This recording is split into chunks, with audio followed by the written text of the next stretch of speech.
I just realized I was closing that vlog while I was scratching, so I hope that wasn't a bad visual. So, number one, the dog situation started the second I moved in. And the first few times that I would go to ask them to tell their dog to STFU, politely, you know, speaking, they literally looked at me like I was insane to ask them. Like the one guy actually looked at me and he's like, and he was holding the dog and the dog was screeching and barking and yelping the whole time. And instead of him, like most human beings that were holding an animal or a device that was making that much noise would be like, but he's holding it and it's like, screaming. Okay, that volume times about 1 billion.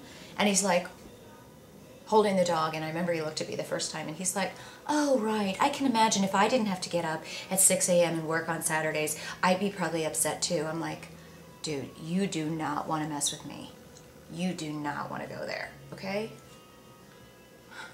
And so that was it. And then, you know, this kind of went on for a while before I started getting the police involved. I'm quite chummy with the police now because of them and then because of some psychopath that lives downtown, which found another partner that we're all going to gather together and kind of deal with this major loser stalker downtown all together, which is going to be fun. Maybe we can ship him off to another state or an island where he can be appreciated by animals with claws. There's an idea. I wonder if there's a legal precedent to that. We're going to have to look into it. Anyway, so number one, we have the dog situation, which I do believe they're drugging the dog now. Because, like I told you, I know what the issue is with this dog. He has like separation anxiety and he has never been trained to STFU, okay? So the second they walk out the door, if they're not taking him with them, the barking starts. And it's kind of okay, whatever, but usually they take him with them. That dog is there now, and about 5 minutes ago it was barking uncontrollably. I walked to my office, looked up the police department, and all of a sudden about 2 minutes later, there's nothing down there. And again, there's no one home. I really think they're drugging the dogs. I don't know if that's legal or not, but I'm going to start paying attention. And then when she's in the kitchen, which again, I have a big foyer right here, but it backs up to their kitchen, so the noise from downstairs carries up. When that broad is in the kitchen, it's literally as if there's like a circus. I've never heard anyone slam their cabinets so loud and their pots and pans. It's literally as if she's trying to win a noise contest. And then when the guy is home, and he's playing with his daughter, he's like Sparky the Clown. He's got to yell and talk and scream and giggle so loud that it's literally like, I swear to God, the whole neighborhood can hear. So what I usually do when I get pissed off is I'll just take out my kettlebells and start dropping them on the floor. I mean, you do what you gotta do, right? So, anyway, one little backup that I was gonna tell you, I think I started saying it in the last vlog, but as you know, with me, here's how the vlog starts off, and then the paths just go all over, right? My mom does it too. She's the one that started it. Yesterday, when I was downtown, all day, which was pretty awesome. First time that I ever had to do a speaking engagement with a translator. Very bizarre at first, but it was actually a really great group, and they were so sweet because they came up to me afterwards and gave me a present. I should have brought it in here. From the Ukraine. It was like a hot plate that had been made out of wood from, I'm going to show it to you on the next one. It smells unbelievably good. And I can only imagine, it smells like cedar. And I can only imagine that like when you set something hot on it, it'll make the smell, it'll be like incense. So I was quite pleased with that. But anyway, when I ate downtown, I got a turkey Reuben.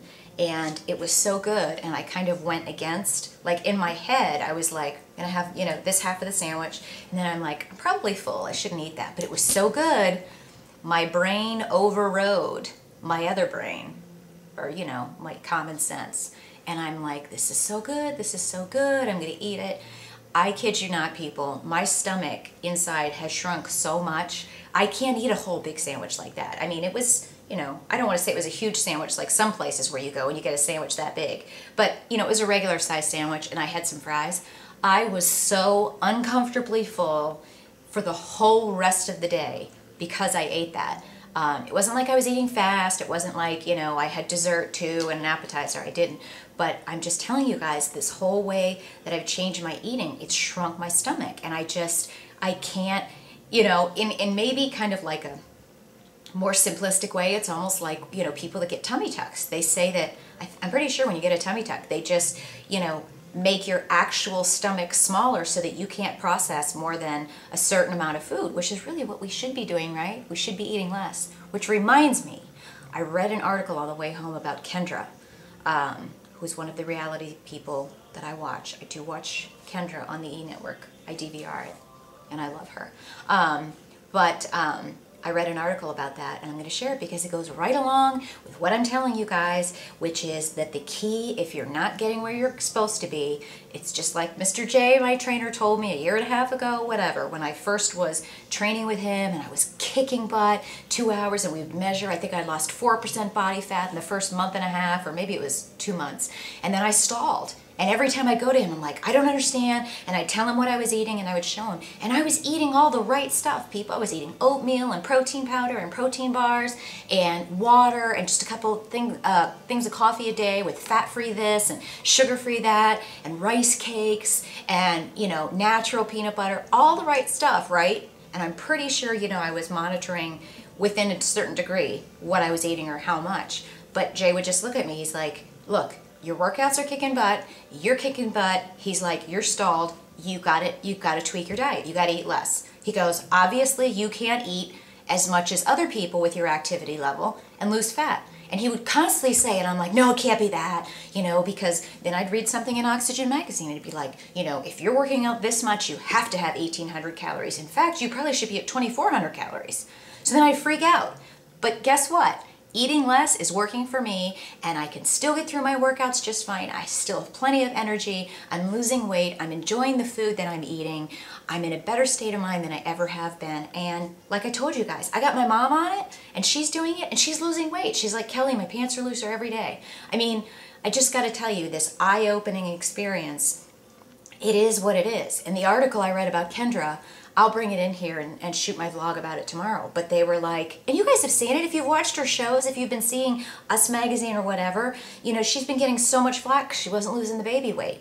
And then she started working with a trainer, and the only thing they did was they cut out the amount of food at each meal she was eating by 1/3. So if she would normally, you know, sit down and have a sandwich, right? Instead of having the whole sandwich that she would normally eat, she didn't cut out carbs, she didn't cut out fruit, she didn't start adding protein. She just started, if she was going to have a piece of pizza, say that was going to be, you know, her meal and she wanted to have a piece of pizza, she would cut it in 3s and only have 2 of the pieces. So she cut out everything, she cut out the amount of food she was eating by 1/3. Not what she was eating, just taking what she was eating before, which she felt was reasonable, you know, and she was working out, but she wasn't losing fat. And then she did that, and she lost 30 pounds in, I think they were saying it was 3 months. Maybe because it was an average of like 10 pounds a month, which is not obscenely higher than that 1.5 to 2 pounds a week.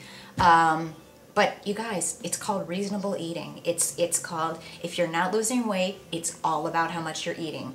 And I have more than enough people that are trying some form of cutting their calories, or maybe they're incorporating the Eat Stop Eat program or some form of fasting, whatever. It's changed my life, and I'm just so freaking happy. You have no idea. I feel better every week. My results are getting better every week, and I can't wait to be in a bikini, because you know what? For the first time in probably 2 years or a year and a half, I'm going to be putting on my bikini and not worrying about covering up like I was last year when I was in Miami. And I looked pretty good last year in Miami, but I gotta tell you, my bikini was tight on me. Was not happy with that. It's not gonna be tight this year. It'll only be tight in the right places, if you know what I'm saying. I gotta go. I'm late. Yeah, I gotta go right now. I will talk to you guys later, and I have lots of exciting stuff coming up in the next month. You're just gonna die. Talk to you soon.